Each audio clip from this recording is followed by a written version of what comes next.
Hey guys, what is going on? This is Bird5, and today we're going to continue the top 10 series for each position. In this video, we're going to talk specifically about the top 10 first basemen. We're also going to start to include some honorable mentions, usually about 5 or so. We're going to start. We'll start with the honorable mentions this time. Alright, one of the honorable mentions will be Will Myers, and these are in no particular order. I'm usually going to choose about 5 honorable mentions. I just like Will Myers because of his flexibility, his above average speed, good defense, and yeah, it's just really nice to have a player that can play first base in all the outfield spots and do it pretty well too. So he has pretty solid defense across the boards, and he could be a good platoon guy.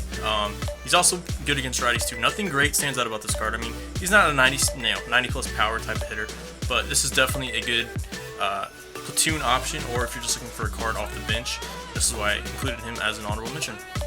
Alright, another honorable mention has to be Eric Hosmer. Now, I know they recently downgraded him, but I was a huge fan of this card. I still really like his defense, his speed, the fact he throws left-handed, bats left-handed, and he's usually playing up. Even right now, he's still a really good card. However, this is a card you're going to have to platoon with, but I have to throw Eric Hosmer. If you guys are looking for a defensive first baseman, this is probably the first baseman you want to look as far as, budget first baseman. Alright, another honorable mention, and I would love to rank this card higher. Unfortunately, it's just he's got a weird batting stance, and he just doesn't have that much power against righties, and that's really what you're looking for when it comes to first baseman. However, this is probably the best, one of the best platoon options out there, except maybe the pool holes, of course. But if you're going to start the pool holes, my problem with this card is it's pretty expensive. Earlier in the year, it was 50,000 plus. Now you get it from 27 and 37,000, which is still pretty expensive for a platoon option, and I think you can find better bargains elsewhere. But don't get me wrong, this is a really cool card, and if you're looking to platoon a card, or if you're a big Cepeda fan, definitely check him out. So I have him as an honorable mention. And another honorable mention, and I think this card really goes unseen. Not many people talk about it. It was one of the first basemen, really good first baseman I unlocked earlier in the year. What more can you ask for, though? He hits righties well, bats from the left-hand side, 95 contact. He has plus power, 73 power, good vision, 85 vision, good fielding, good speed. I mean, for a first baseman, everything is really solid about this card, and I had to include him in the honorable mention. I think it's also a great Battle Royale card if you can get your hands on this. So this is Flashback Loney of the LA Dodgers. And another honorable mention that you think would be higher, since it is a entire division collection reward. But to me, he's an honorable mention. That's Jeff Bagwell. Crushes lefties. He's good against righties too. Don't get me wrong. Just not a huge fan of his fielding, speed. Doesn't have the best vision either. I'd honestly rather use. Well, you'll see my top 10. Some of the other first basemen. But nonetheless, this is still a really good first baseman and a really cool card to use. You just have to be accustomed to his stance. So yes, Jeff Bagwell. This is the final honorable mention. Next, we're gonna get into the top 10 list. At number 10, I have Live Series Miguel Cabrera. Now, it is nice with Inside Edge. He's almost always playing up. I don't think I've ever seen him playing down. But to me, this card is not only a good platoon option, he can also play third base for you if you need it. If you need him to. His fielding isn't bad, 77 fielding. He's really slow, but I will say this about this card. This card can flat out hit. It is one of the best opposite field hitting cards in the game, as he is in real life, and that's why I had to put him number 10. I'm usually not a big fan of right-handed first basemen unless they really have something that stands out, but this card just hits, and we all know Miguel Cabrera is one of the best hitters, not only right now, but probably of all time. So I put him number 10. Alright, number 9, I actually had 2 cards that are very similar. So this is going to be kind of like 9A. Ryan Howard. Really good card. You get him on the market right now for 22K. Fairly cheap. 99 power versus righties. What more can you ask for? He doesn't rely on inside edge. Just as a flashback. 97 power versus lefties. Does have low vision, but his fielding and speed is really bad.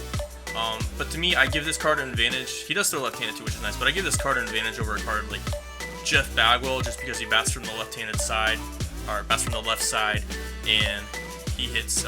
He's got great power versus both sides, but he absolutely kills, right-handed pitching. Just doesn't have much speed or defense. But to me, I can accept that from left-handed throwers and left-handed batters. Next, we're going to have a really similar cartoon that's going to be 9B, so hang on for that. Alright, now 9B, we have Prince Fielder, and again, to me, Prince Fielder and Ryan Howard, they're really close. They both have the shift.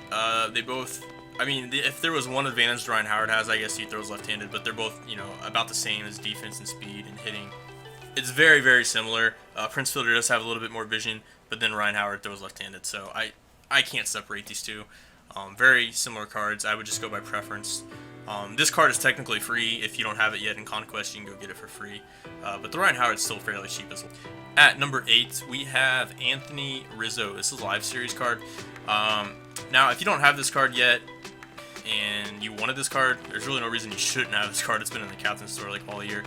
Really good card though. I mean, he throws left-handed, bats left-handed, 82 fielding, pretty good vision, hits right-handed pitching really well. Still a card in my opinion you want to platoon with in Diamond Dynasty. But I mean, I had to put him at number 8 ahead of the other cards because he does have some fielding, a little bit faster, and yeah, I just like the overall, player model of Anthony Rizzo. I mean, he has, fielding and hitting, unlike the Howard and the Fielder. But yeah, I ranked this card number 8. And number 7, I have the Flashback Aegon, and you're probably looking at the attributes and like, well, why do you have him ahead of Rizzo? I guess for a few reasons. One, he throws left-handed. He has a little bit better fielding across, all fielding attributes, reaction, arm strength, arm accuracy. They're all better than Rizzo's. He does 99 power versus righties, not much more you can ask for. He has pretty good vision at 73, good plate discipline. And if you're going to get Rizzo, most likely you're going to platoon with him anyways. And same for Gonzalez. You're most likely going to platoon with these cards anyways. So if you're looking, I'm kind of looking at this from a Diamond Dynasty perspective. Most people are going to platoon these left-handed bats. So that's why I give it a slight advantage over Rizzo. Rizzo does hit lefties a little bit better contact-wise, but you're really not going to use them against left-handed pitching regardless, and that's why I would rather have Adrian Gonzalez as my starting first baseman over Rizzo. It's a slight edge though, and he comes in at number 7. Alright, at number 6, this is again kind of another tie. This is like 6A, 6B. Joey Votto Live Series. With his inside edge, he usually has 99 contact. He's a pretty decent fielder. He's to me, he's kind of a similar player to Rizzo, except he throws right-handed, and he usually has a little bit more contact than Rizzo. He also hits lefties fairly decent. Vision is not as good as Rizzo, but very similar cards. I mean, Rizzo and Votto. I just like Votto a little bit better because he does hit lefties a little bit better, so if I need to leave him in against lefty. And we're just going to go right into the next one. Again, 6A, 6B. These cards are very similar. When inside edge goes away, this card might actually be a little bit better. But the Flashback Votto, they're both very similar cards, so I'm going to rank them both of them 6th. And at number 5, I have to give it to my boy Eddie Murray. You look at his attributes, and you're probably like, well, he is nowhere near the other first baseman that we already talked about as far as hitting. But I disagree.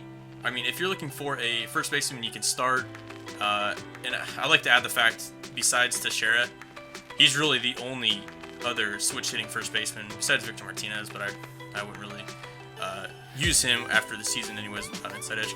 But anyways, this is a solid card, really underrated. I think a few things that people overlook on this card is, 1, his vision is really good, and 2, his fielding and speed are, well above average for a first baseman compared to most first basemen. They're solid. So good fielding, good reaction, those are the 2 most important things defensively what you want from a first baseman. 50 speed, that's good speed for a first baseman, but the vision really allows you to do a little bit more of this card compared to like the Votto or the Fielder or the Flashback Howard. He has such good vision. To me personally, I can hit well with this card because it allows me to power swing a little bit more because I have a bigger PCI. Now, against lefties, it's not amazing, and even a card like Anthony Rizzo might have better splits versus lefties, but I would still rather bat from the right-hand side, with a bigger PCI with good plate vision. So this is why I rank him 5th, and I personally, when I use this card, I hit really well. So, and he doesn't have a shift. That's another key thing. Doesn't have to shift. You don't have to worry about the shift. You do Fielder, Votto, all those other first basemen. At number 4, again, you guys are probably thinking, Will Clark. Yeah, legend Will Clark. To me, this is kind of like a more stabilized, Eric Hosmer. We don't have to rely on inside edge.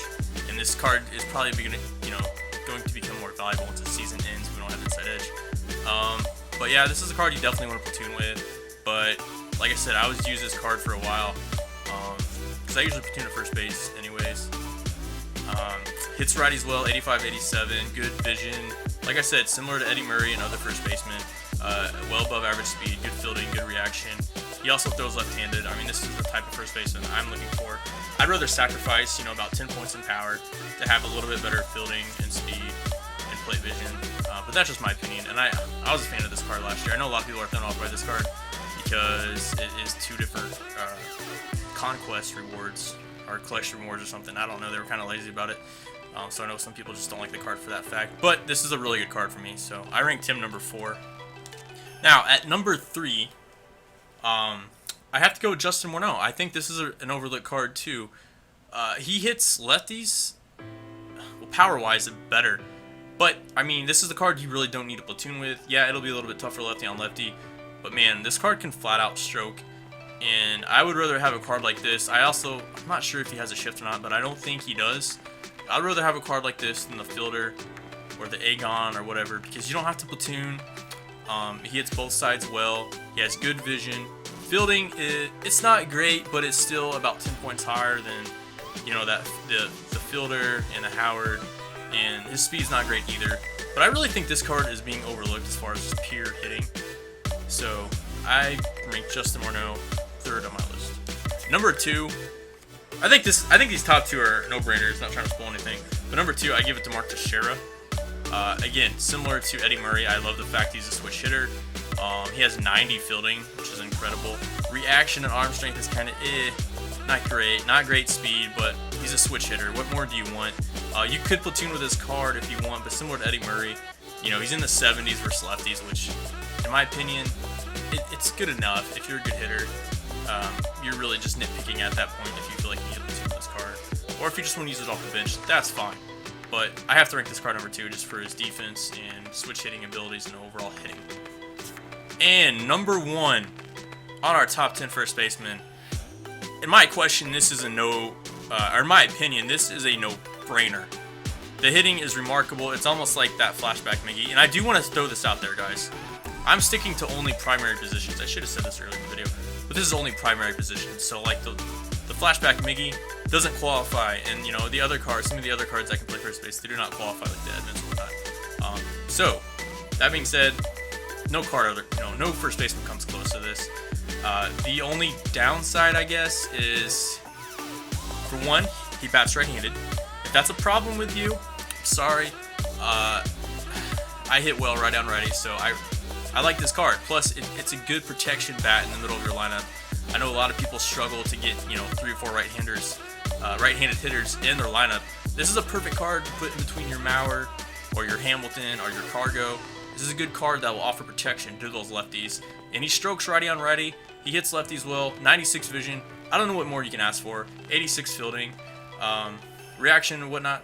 It's not the greatest, but whatever. For a first baseman, I've never hit. I mean, this is the best hitting card I've used in the game.